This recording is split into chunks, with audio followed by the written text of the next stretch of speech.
This Family Life News podcast is made possible by the support of listeners like you.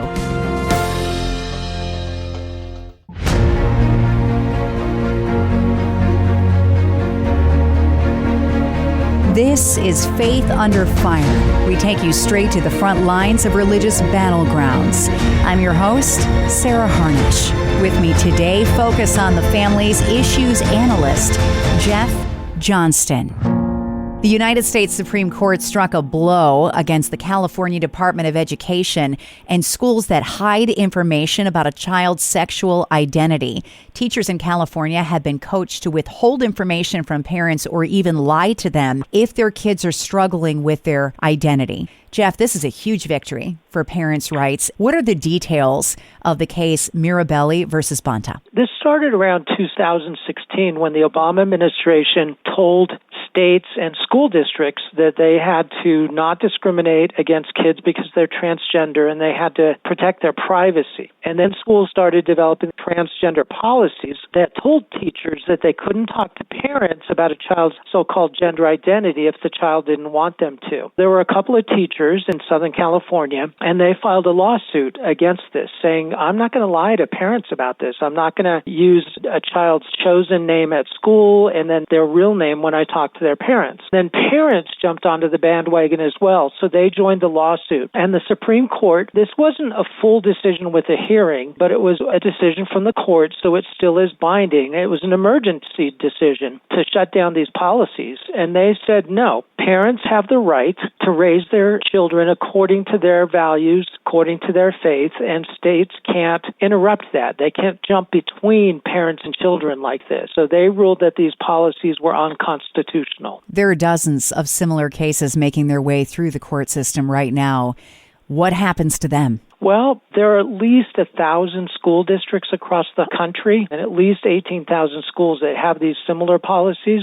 So hopefully some of them will just begin to put these policies on hold and stop schools from lying. We're hopeful that the Supreme Court may pick up one or two of these other cases where a school began to socially transition a child, meaning help the child pick a new name. If it's a girl, help the girl dress as a boy, use boy pronouns for that girl. And there's been dozens of cases where parents have found this out later on, where they've gotten upset about it and they've challenged what the school district has done. So there's a case in Florida that the court is looking at and another one in Massachusetts. And then there's more than 30 across the nation that they could pick up as well. So we're hoping for a full Supreme Court hearing and a ruling in those kinds of cases. What should parents be watching out for in their own kids' schools around sexual identity? Is there anything that could tip them off that some of this might be happening without their knowledge? We created a great resource that you can get at Focus on the Family. It's called Equipping Parents for Back to School. We talk about 10 different issues at school,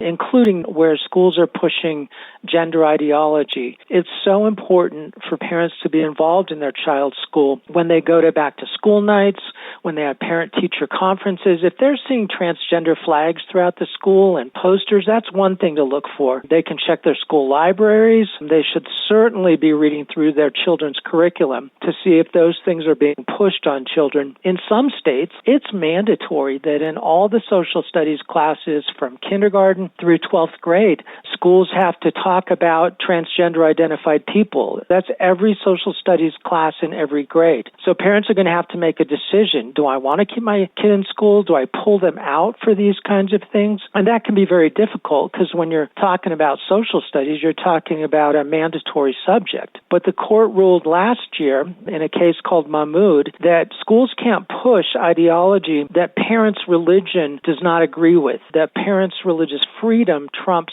the school's right to push LGBT ideology. So parents need to follow these cases, know their rights, and they also need to monitor what's happening in their children's schools very closely. If you see your child or your teenager struggling, what are the right words to point them to their true identity in Christ? It's very very important that parents start when children are young, and they teach them some of the basics, that God made us male and female. He made boys and girls. They're both good. They're both valuable, but they're different from each other. And then in later years, if a teen is struggling, parents can do what they can to affirm their child's true identity, to bless their sex, that they're either a boy or a girl, and to bless them in that. And then Focus on the Family has a lot of resources. We have a counseling group here where parents can call for a free consultation, and we'll point them towards a lot of resources, local counselors in their communities, books to read, articles, broadcasts, where they can learn more about these issues. How do we get to a place where Christianity is equally accepted and religious freedom is equally accepted when there's gay pride flags hanging down hallways? Well, it's going to be difficult, but parents are going to have to be brave. They're going to have to talk to their children about these issues, and we're going to have to raise a generation that understands some of the basics from Genesis, that God made us male and female, that marriage is between a husband and wife, that sex is designed for marriage. It's not designed for outside of marriage.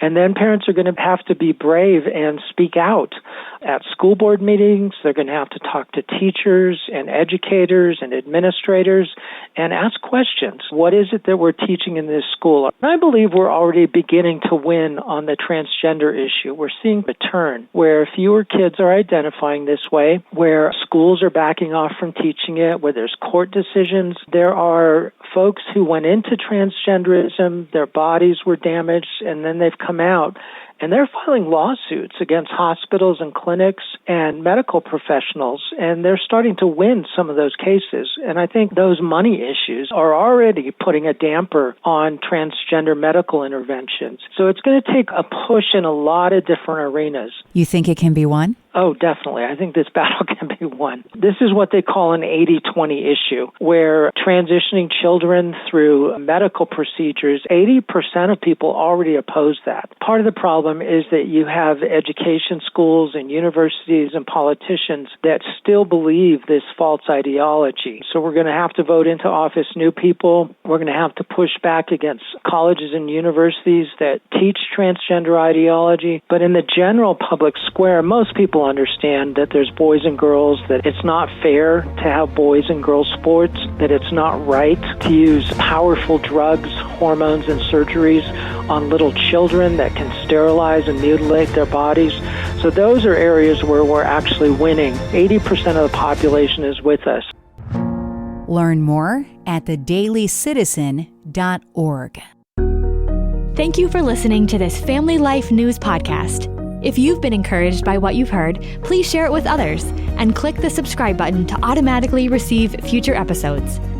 Family Life is a listener-supported ministry. Podcasts like this are made possible by your financial partnership.